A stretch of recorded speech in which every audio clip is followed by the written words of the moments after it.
Hola a todos, amigos, lectores de Historia una Imagen. Hemos comenzado el ciclo de Historia de la Guerra Fría, Aprender y Enseñar Historia de la Guerra Fría, 1917-1991. Esta primera versión la dedicaremos a una revisión panorámica del fenómeno y luego los siguientes videos tratarán algunos hitos y procesos fundamentales característicos de este conflicto. ¿Qué es la Guerra Fría? Esa va a ser una de las preguntas que nos va a orientar en esta presentación y además contaremos con las siguientes. ¿Cuándo comenzó? ¿Por qué? ¿Qué efectos tuvo en la población? ¿Dónde buscar información? ¿Cómo discriminar entre fuentes de información? ¿Cómo aprender a interrogar el pasado? Esos elementos van a estar presentes en esta presentación y también en los siguientes videos que realicemos del fenómeno Guerra Fría. Partimos con esta imagen que nos parece refleja parte de los elementos constitutivos del concepto de Guerra Fría, esta tensión que se va a desarrollar entre los dos principales contendientes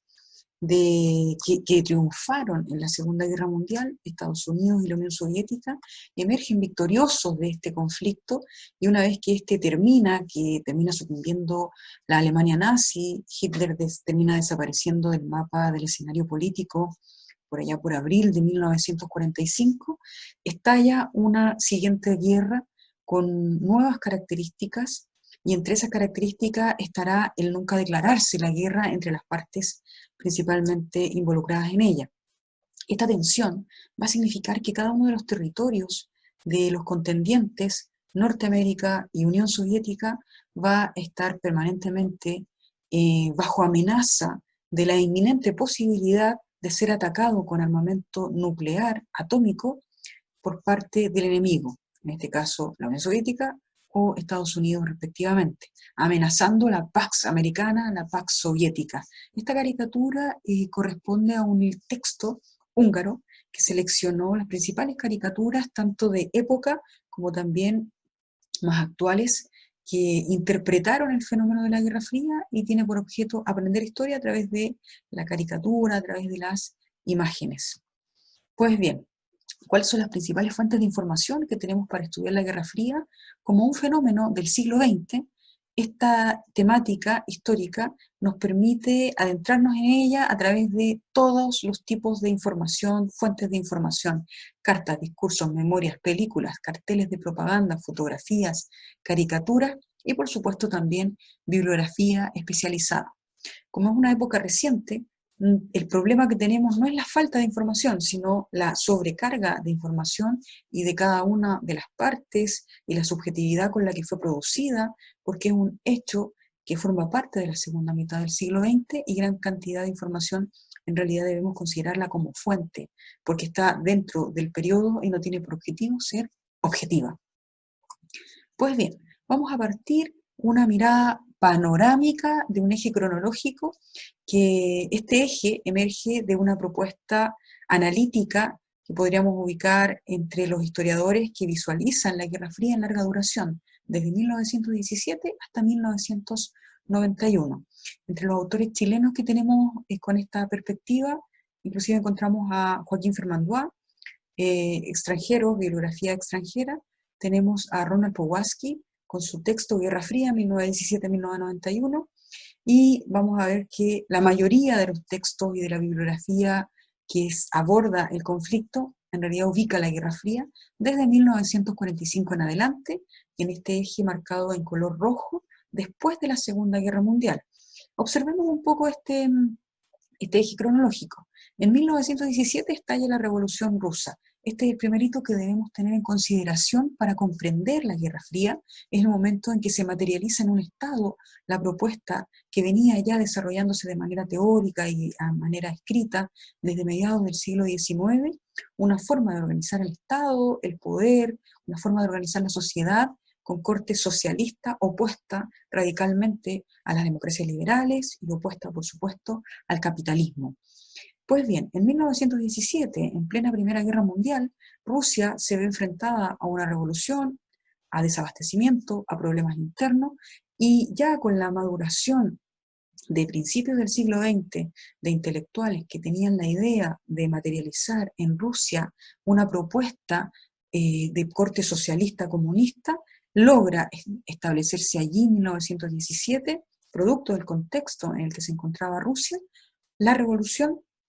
y luego ya la Unión Soviética a partir de 1922 en adelante. En esta etapa es el momento en que vamos a considerar en este eje cronológico como la Guerra Fría encubierta, periodo en el que aparecen los elementos constitutivos de la disputa, se materializa en un Estado esta forma de organizar, esta idea de organizar la economía, la sociedad anticapitalista, antidemocracia liberal, inspirado en Carlos Marx, liderado en la primera etapa por Vladimir Ilich Lenin, luego por Stalin. Pues bien, después va cambiando la tonalidad hacia una guerra más evidente, acá todavía en etapa embrionaria y de incubación. Esta etapa que vamos a denominar Segunda Guerra Mundial para el lado occidental y que para la Unión Soviética todavía no comienza. ¿Y por qué? Porque en el año 1949 la Unión Soviética establece un pacto con Hitler, con Alemania nazi, que le permite finalmente a Alemania dar inicio a la guerra. Ese pacto que va a desarrollar Hitler dando inicio a la guerra en el año 1939 va a significar que durante un periodo hasta 1941 la Unión Soviética se mantiene al margen del conflicto, pero en 1941 Hitler decide romper el pacto. Y esa ruptura de pacto significa que va a terminar posicionando a la Unión Soviética comunista en el mismo bando que Estados Unidos y en el mismo bando que Inglaterra, peleando contra un enemigo común, que es la Alemania nazi, que es Hitler.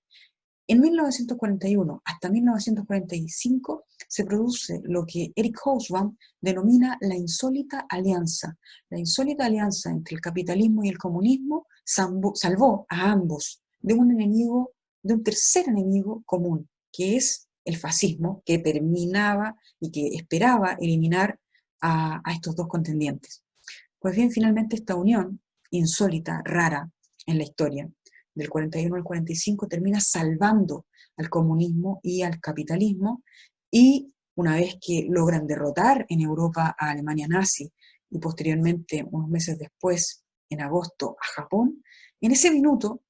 ya no había más razones para mantenerse juntos. En ese momento se acabaron las razones por las que seguir adelante en una alianza y comienza lo que va a ser denominado como Guerra Fría, con una etapa en primer lugar de tensión, una etapa de roces y discursos, enemistados, distanciados, y después ya con acciones que terminan por solidificar esta enemistad y esta separación y la diferencia, y la consecuente denominada ya Guerra Fría abierta. Desde el 45 al 91 vamos a ver como telón de fondo de todo lo que ocurre en la historia mundial este fenómeno de la Guerra Fría, inclusive afectando y por supuesto también determinando los movimientos culturales, lo que ocurre en los otros continentes y países, lo que ocurre también en América, en África, en Asia, está determinado por esta tensión y por esta situación crítica a nivel internacional de los dos grandes triunfadores de la Segunda Guerra que terminan acá disputándose la hegemonía y la influencia de carácter mundial. Quedó establecido su dominio allí hasta donde sus tropas llegaron durante la Segunda Guerra. Y en la zona de influencia que no estaba determinado quién era el que dominaba, finalmente va a significar que esas zonas se van a transformar en áreas de disputa. Vamos a encontrar esas áreas de disputa al principio en Europa con rencillas, escaramuzas, pero una vez que ya se establece dónde y quién domina en qué lugar, que principalmente significó estas disputas en Berlín originalmente, pero rápidamente se resuelve quiénes y cuáles son los territorios que van a dominar, que son los mismos por donde avanzaron sus tropas en la liberación de la Alemania nazi, en los bordes, allá donde no estaba fijo, donde no estaba acordado el dominio, allá es donde se va a producir finalmente la confrontación indirecta, no declarada de guerra, pero con muertos, con muchas penurias finalmente por la población que ve afectada esta situación, porque significa tomar partido, las poblaciones de los respectivos países y lugares que se van a ver involucradas en esta rencilla deben tomar partido y dependiendo de qué área vaya ganando, van a ser los que van a sucumbir ante el otro. Por ejemplo, vamos a ver esta realidad en Cuba, en los diversos países africanos, en Chile, por supuesto, también. con las rencillas propias de la Guerra Fría, de quién es el que domina, si la izquierda o las derechas, los que siguen el modelo norteamericano o soviético. Esa misma realidad la vamos a ver en Asia, y finalmente todo el periodo y los territorios del mundo se van a ver enfrentados a esta realidad de disputa mundial. Entre las principales características de la Guerra Fría podemos sintetizar cuatro, las que vamos aquí a graficar. Al leer los textos, las distintas definiciones, la evolución que tuvo el mismo concepto de Guerra Fría, dependiendo de dónde se originó y de en qué año estaba siendo retratado ese concepto, por supuesto van a haber ciertas críticas y culpables vistos en el enemigo. Pero decantando todo aquello, podemos identificar características de esta definición. Es un concepto que aborda ámbitos de carácter político, ideológico, psicológico, y trata de un conflicto entre los vencedores de la Segunda Guerra Mundial, Estados Unidos y la Unión Soviética. Se llama fría porque no hubo declaración de guerra entre las partes. Los conflictos se desarrollaron a través de terceros países, Corea, Vietnam, Afganistán, Cuba, Chile, etc. Y cada una de estas superpotencias creó bloques a su alrededor, bloques que tenían por objeto materializar su dominio, y también bloques que le permitían materializar su influencia militar y real en el ámbito geopolítico estratégico. Esta Guerra Fría significó que finalmente los territorios estaban amenazados por la inminente posibilidad de ser atacados por el bloque contrario. Ahí vemos una gráfica, un mapa visto desde arriba, no tradicional, vista del mapa, donde existía la posibilidad de que bombas pudieran atravesar el océano y llegar de un territorio a otro. Pues bien, ahí tenemos la organización geopolítica a través del Pacto de Varsovia en 1955 y a través de la OTAN en 1949,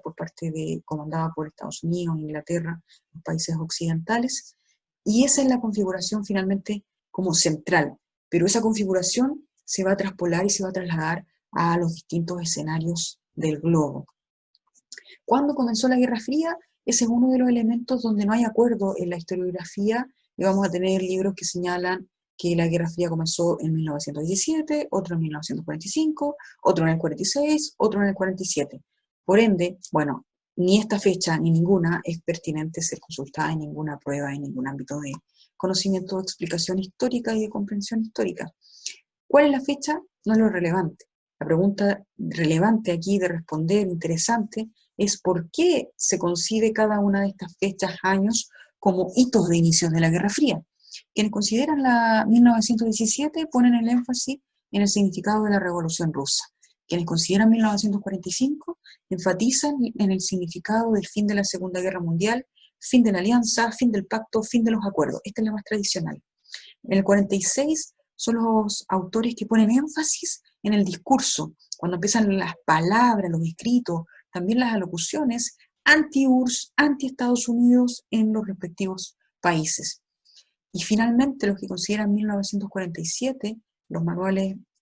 escolares españoles principalmente, Santillana, EDB, los vemos allí localizar el inicio de la Guerra Fría, que corresponde ya a la materialización, a una toma de decisión, a ir más allá del discurso, a ir más allá del dejar de hablar y del enojo, a pasar a los hechos. En 1947 ya comienza la repartija de recursos, de apoyos económicos por parte de Estados Unidos al territorio afectado por la Segunda Guerra Mundial. Se entrega el dinero, los recursos a Turquía, a Grecia, a través de la doctrina Truman, y también empiezan a entregar los recursos, los aportes, ofertados en primer lugar a todos quienes hayan sido afectados por la Segunda Guerra Mundial, que es la entrega que se va a hacer a través del denominado Plan de Recuperación Económica, más conocido como Plan Marshall, que finalmente determinó la separación, porque la Unión Soviética prohibió a los bloques, a los miembros de su bloque, aceptar los recursos norteamericanos, y finalmente, como lo vamos a ver en unas imágenes más adelante, quienes reciben el recurso, si los pintamos de color, vamos a ver que configuran el bloque occidental, de las democracias occidentales que están al alero y aliados a Estados Unidos, y los que no reciben, algunos porque se les prohibió derechamente recibirlos, como Checoslovaquia y Polonia, que en un momento tuvo la intención de recibirlo, ese grupo de países, bloque de países que no lo recibe, termina siendo en el área europea los dependientes o los que están bajo el dominio soviético. Aquí unas breves, muy sintéticas gráficas de lo que significaría revisar este origen de la Guerra Fría desde 1917 en adelante. Entendamos que esta explicación también se acompaña de un manual, de una serie de guías, de una serie de escritos que están disponibles, los vamos a dejar disponibles en los links que acompañarán este video. Aquí simplemente una muestra gráfica breve, la Revolución Rusa, con el sentido de esta revolución de materializar en un Estado aquellas ideas socialistas que venían siendo escritas, difundidas, dialogadas, discutidas, desde mediados del siglo XIX en adelante, principalmente por Carlos Marx, defendidas por los intelectuales también rusos de inicios del siglo, entre ellos Lenin, Stalin y otros, y que a Lenin le correspondió vivir tanto la primera experiencia frustrada, fracasada de revolución de 1905, intento de llevar, de exigir, de materializar en Rusia también estas ideas, pero que finalmente ve la posibilidad de materializarla en la etapa de 1917, en plena Primera Guerra Mundial, cuando ya Rusia se encontraba totalmente colapsada, desabastecida, con crisis interna, logra llegar, estaba exiliado, estaba fuera del país, del territorio ruso, y poder organizar la revolución con un corte ya marcadamente socialista, con la intención de materializar en Rusia las ideas socialistas, y en esta imagen, por supuesto, muy sintética, barriendo del mapa del mundo la religión, graficada allí los reyes, los monarcas, los zares, y los capitalistas reflejados en ese gordito con la bolsa de dinero. Al lado encontramos a Stalin. Stalin, que va a ser el sucesor de Lenin y que va a gobernar durante mucho tiempo y que le va a corresponder finalmente emprender la tarea de industrializar, y esa es la tarea que lleva a cabo con su plan económico, los planes quinquenales principalmente, y sacar adelante económicamente a la Unión Soviética que se acaba de configurar. Aquí vemos, por supuesto, graficado en todo lo que significa la propaganda, el culto al líder, que va a ser propio de Stalin, ideas que eran criticadas por Lenin, cuando señalaba que era peligroso esto del culto al líder, la personalidad. Bueno, lo vamos a ver en Stalin, y la relevancia de Stalin en esta etapa es que a él le va a corresponder, en primer lugar, firmar el tratado con Hitler, acordar, pactar. En un inicio inclusive se habló de la posibilidad de pactar por 100 años de paz, o de no agresión, o de no intervenir en los conflictos que tuviesen. Luego terminan firmando 10 años, Tratado de No Agresión Germano, Pacto de No Agresión Germano-Soviético, firmado en 1939, que tenía esa cláusula pública, no agredirse, y la cláusula terrible no pública, secreta, que implicaba la repartija, la división de Polonia y el permiso ya de cada una de las partes de avanzar sobre territorio polaco para el caso de Alemania, y Hitler el permiso también para abarcar y dominar los territorios, en el caso de Stalin, del oeste de Rusia, que había quedado fuera en la etapa constitutiva de la Unión Soviética. Aquí vemos entonces estos dos líderes, el primero que va a gobernar breve tiempo, del 17 al 24, y el segundo, Stalin, del 24 al 53, y que le corresponde tanto esta etapa de inicio de la Segunda Guerra Mundial, que ellos no viven, pero que viven después la denominada Gran Guerra Patria, que es donde sí le corresponde a Stalin participar. Aquí en la siguiente imagen, a través de dos caricaturas, una de origen árabe y otra británico, vemos reflejado este pacto de no agresión, el impacto y el significado que tiene esta etapa de la historia en la Guerra Fría. Veíamos en el eje cronológico inicial que, si lo vemos en larga duración, esto forma parte de las etapas que van encaminando hacia la Guerra Fría caliente. Por eso es importante de conocer este fenómeno. También, si estuviéramos estudiando solo y exclusivamente la Segunda Guerra Mundial, es fundamental entender el pacto de no agresión germano-soviético, y se puede entender a través de imágenes, a través de caricaturas, a través de la lectura del pacto propiamente tal, tanto el secreto como el público. Y aquí, por supuesto, vemos con ironía cómo se refiere, en este caso, los árabes y los británicos a esta insólita unión entre el capitalismo, o sea, entre el comunismo soviético y la Alemania nazi. Los símbolos, la idea de la bota, la idea de estar uniéndose en matrimonio, por supuesto donde prima el interés geopolítico y los cálculos de poder de cada una de las partes y el significado que tiene para ellos acceder a esta unión. Aquí un breve repaso de lo que significa la alianza ya, cuando Hitler rompe el pacto, ni 100 años ni 10 años, no, duró solamente hasta el 41, la no agresión que le permitió finalmente invadir Polonia y avanzar hacia el este, pero prontamente la Alemania nazi va también contra la Unión Soviética y que eso termina determinando ubicar en un mismo bloque a la Unión Soviética comunista, a Gran Bretaña, a Inglaterra, a todo lo que significa Estados Unidos, Francia y Occidente finalmente, en un mismo bloque anti-nazi, anti-Hitler. Y aquí caricaturas o carteles de propaganda soviéticos que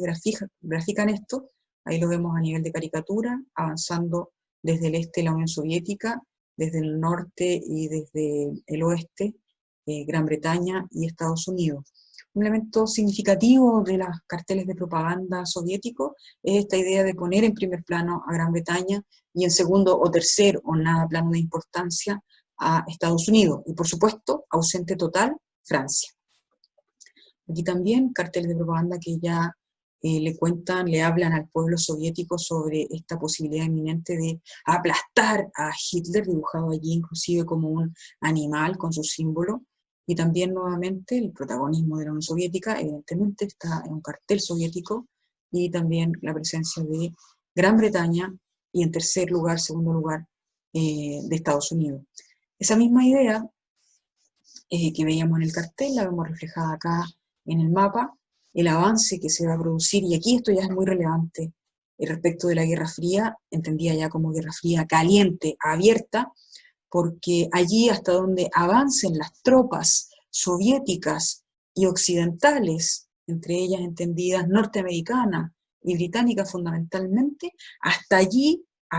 se va a detener, se va a congelar y se va a materializar la división del mundo, en este caso de Europa, en dos bloques. Allí vemos las flechitas de color café que van avanzando desde la Unión Soviética hacia el centro de Europa, y de color naranja que van desde el norte de África, desde el norte de Francia y sur de Francia, bota itálica, los occidentales norteamericanos, británicos, y aquí vemos hasta dónde lleguen, hasta dónde logren llegar definitivamente las tropas de cada uno de ellos. Allí se va a congelar el espacio de la Guerra Fría. Alcanzó su máxima expresión una vez que las dos principales potencias vencedoras se instalaron en la cúspide del escenario internacional, quedando frente a frente en el continente europeo, hasta donde sus botas les habían permitido llegar en la arremetida contra las tropas nazis. Este mundo bipolar significa que se conforman bloques que devienen de la ruptura de Estados Unidos y la Unión Soviética, donde Estados Unidos materializa y es el líder del mundo capitalista, la Unión Soviética líder del mundo comunista. En Estados Unidos van a emerger iniciativas tales como la doctrina Truman en el 47, que apoyaba con recursos económicos específicamente a Grecia y Turquía para evitar la revolución y la penetración comunista en estos territorios, y también el Plan Marshall, que es una oferta amplia a todo aquel que haya sido afectado por la Segunda Guerra Mundial. Se le ofertan préstamos, enormes préstamos de acuerdo a lo que necesitaran, y que termina significando la división de Europa en dos bloques, porque la reciben los que no están bajo el dominio soviético. En este mundo dominado por el capitalismo en Norteamérica se va a configurar la OTAN en 1949, mientras que en el mundo soviético comunista esta iniciativa de sovietización de Europa se van a materializar, finalmente se van a cristalizar en un conglomerado político estratégico militar a través del Pacto de Varsovia en el año 1955. Allí ya tenemos configurado el fenómeno de la Guerra Fría en Europa. Esta primera etapa la vamos a materializar en 1946 con discursos duros, agresivos. Vamos a ver ejemplos, discursos escritos donde tratan de explicar quién es el otro, Aquí, por ejemplo, vamos a ver a Stalin profiriendo discursos de absoluta incompatibilidad con el Occidente, a George Kennan, que es un diplomático norteamericano ubicado en Moscú desde 1933 y que conoce muy bien la idiosincrasia, la forma de ser, las características de la Unión Soviética y que trata de explicarles con telegramas, uno de ellos conocido como el telegrama largo de Kennan, le trata de explicar a los norteamericanos quién es la Unión Soviética y quién es Stalin, y por qué finalmente no aceptan el Fondo Monetario Internacional, no aceptan apoyo del Banco Mundial, y por qué no aceptan los distintos apoyos que provengan de Estados Unidos, porque lo consideran una intromisión y que es un mecanismo de control. También tenemos acá a Winston Churchill. Winston Churchill es un personaje emblemático tanto de la primera mitad del siglo XX, por supuesto en la Segunda Guerra Mundial, con todo el liderazgo que va a tener del bloque occidental, con su país, con sus discursos, mantener el ánimo, y esta forma de también buscar la alianza y aceptar la alianza con Stalin y promoverla con el bloque occidental. Todos ellos comenzaron con discursos, con escritos, que finalmente denotan que la ruptura ya está totalmente vigente. Aquí solo un ejemplo de uno de los escritos de Kennan, donde dice que ha tratado de persuadir a Washington de que los sueños de una feliz colaboración con este régimen en la posguerra son enteramente irreales, de que nuestros problemas es más profundo que eso, de que Stalin y sus socios están ahora fascinados con sus éxitos militares y políticos y creen ver perspectivas favorables para la extensión de su influencia política en Europa, y que no aceptarán ninguna ayuda económica, financiera, porque consideran que eso rompe los compromisos ideológicos y por supuesto es una interferencia. No acepta Stalin la ayuda, la considera una intromisión y un mecanismo de control por parte de Estados Unidos, y por esa razón finalmente cuando analizamos el Plan Marshall, el plan de recuperación económica que va a significar que Estados Unidos se hace cargo de la reconstrucción de Europa, cuando uno ve allí la lista de quiénes son los beneficiados, son todos los occidentales, democracias occidentales, aliados de Estados Unidos,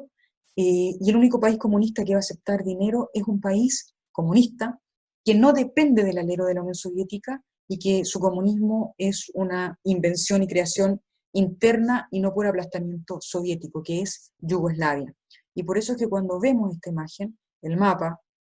el dinero que viene en camino y lo vemos graficado, significa esto. Esta es la división del mundo a través del Plan Marshall y también de lo que había sido originalmente la doctrina Truman. Quienes recibieron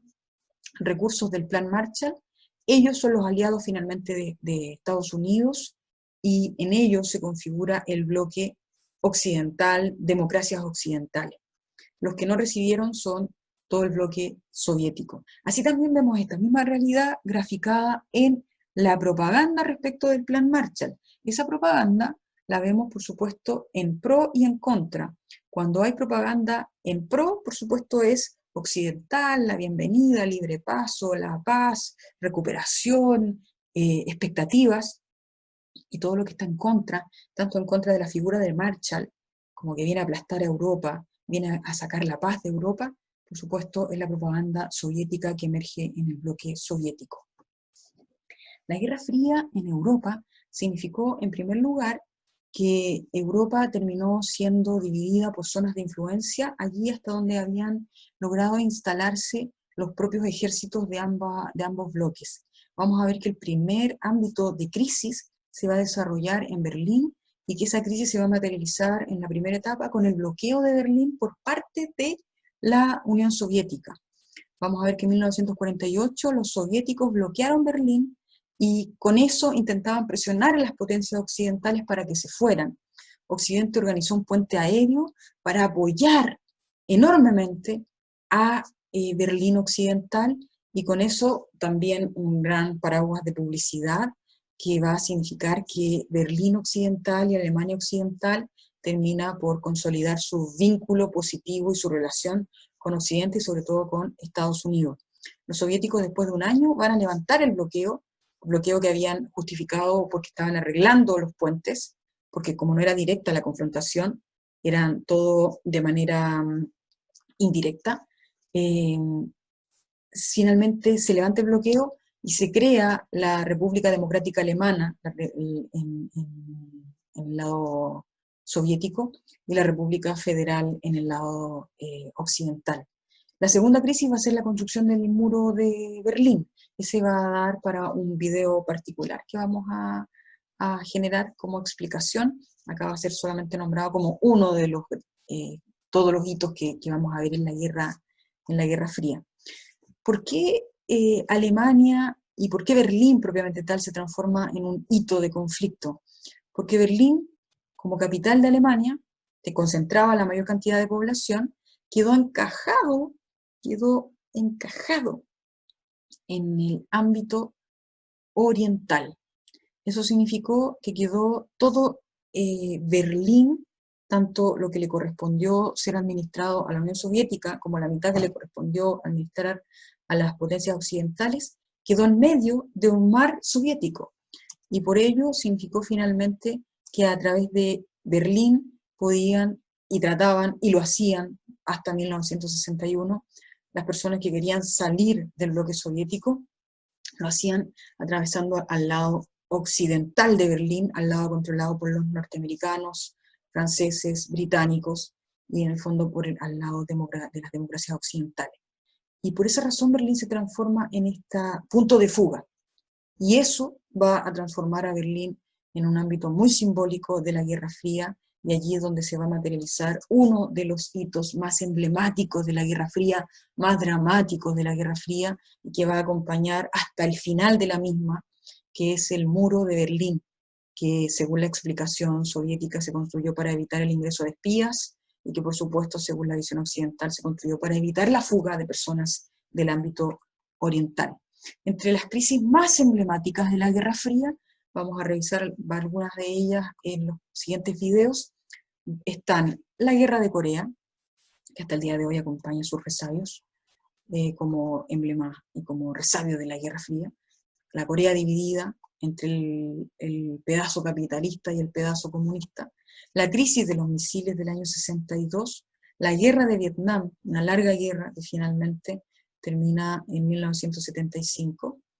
y aquí una serie de focos y conflictos durante este periodo. Ahí vemos, por ejemplo, algunos de los conflictos que se suscitaron en Europa, en el corazón de Europa, en Berlín, tanto en el 48 con el bloqueo, con el intento de expulsar y que se cansaran los occidentales y que se fueran, y que eso permitiera unificar a Berlín, cosa que no sucedió. Después la segunda crisis en 1961, cuando se comienza a construir el muro de Berlín,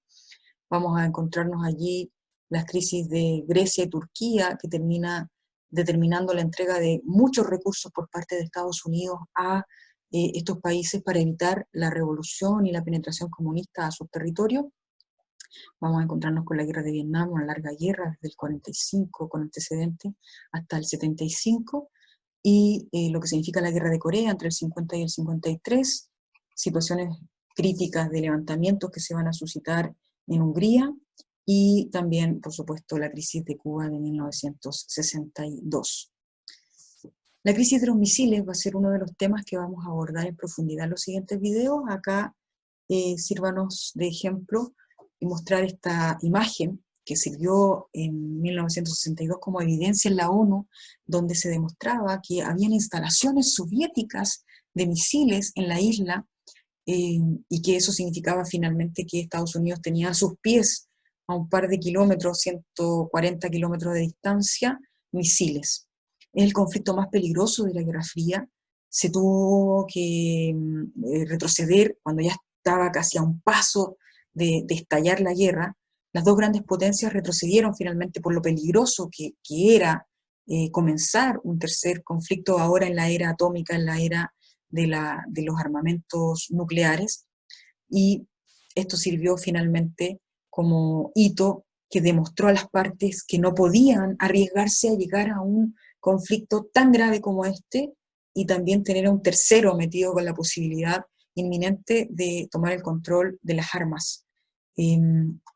Aquí tenemos a los protagonistas de este gran conflicto, la crisis de los misiles: Nikita Khrushchev, Fidel Castro, John F. Kennedy, líder soviético Nikita, líder cubano Fidel Castro, líder norteamericano Kennedy, que finalmente se van a confrontar. Va a haber una gran cantidad de intercambios de documentos, discursos, cartas, teletipos entre ellos, que significaban que se daban a conocer las razones, la pedida de explicaciones. Por supuesto, lo que sucedía acá era que Cuba había derivado su revolución, su etapa de fin de la dictadura de Batista, liderada por la familia Castro, Che Guevara y otros revolucionarios, había derivado en una revolución de carácter comunista, sobre todo cuando ya se había visto afectada por las reticencias y las acciones norteamericanas, por intentos de derrocamiento, en primer lugar, por los propios exiliados cubanos, eh, apoyados directa e indirectamente por Norteamérica. Por todas esas razones se había derivado en Cuba hacia una revolución de carácter socialista que había buscado y encontrado el apoyo soviético, y la Unión Soviética había finalmente encontrado en Cuba una posibilidad de instalar también y equilibrar las fuerzas con Estados Unidos, y esa es la explicación que da Nikita Khrushchev en su carta al presidente Kennedy, donde le dice: bueno, ahora ocurre no más que el equilibrio de fuerzas, ya que ustedes desde 1957 tienen instalados a los pies de la Unión Soviética misiles, apuntando por supuesto a las ciudades soviéticas. Nosotros ahora tenemos misiles instalados en Cuba para proteger la revolución cubana, y no tendría que causar ningún tipo de problema la existencia de estos misiles en este lugar, porque nosotros también los aceptamos y los soportamos a los pies nuestros. Esta situación es la que se grafica tanto en el mapa como en esta imagen, que es bien emblemática esta imagen, y que circula en la actualidad en casi todos los textos escolares, casi todas las páginas web que hablan de historia, didáctica de la historia, Guerra Fría. Esta caricatura también la extraje en algún minuto de el libro este que les hablaba, de un húngaro que habla de la Guerra Fría a través de caricatura, pero esta caricatura originalmente se publica en Gran Bretaña, y tiene que ver con esta idea de estar sentados sobre misiles controlados por el otro, evidentemente en una situación de tensión, con la posibilidad inminente de que una de las partes apriete el botón. Entonces, la misma realidad que vemos graficada en la imagen, la vemos en el mapa, estar sentados en misiles controlados por el enemigo. Y esta situación es la que vemos finalmente, estamos llegando al final de este video, en estas reflexiones de André Fontaine, que están en el libro Historia de la Guerra Fría, que es considerado el primer libro respecto de la Guerra Fría con objetivo de analizar el conflicto y no de posicionarse en uno de los bandos. Si bien su libro lo publica en 1970, el mismo André Fontaine, que es francés, dice que se inspira para hacer el libro y que comienza las primeras líneas producto de lo que le provocó el recuerdo de la crisis de los misiles. Esta situación de estar a un paso de que estallara el mundo, esta situación de estar a un paso de la hecatombe y de hasta aquí llegó la civilización. ¿Qué nos dice André Fontaine? Dice: los grandes de la tierra podrían aniquilar naciones enteras con solo pulsar un botón, pero saben que tendrían todas las posibilidades de contarse ellos mismos entre los muertos, entre las víctimas de la tempestad así desencadenada. Y si por milagro uno u otro lograra escapar, su victoria solo le permitiría contemplar un reino de ruinas perdiéndose en la distancia, y una raza minada en su descendencia por la atroz enfermedad de la radiación. No hay que compense este riesgo.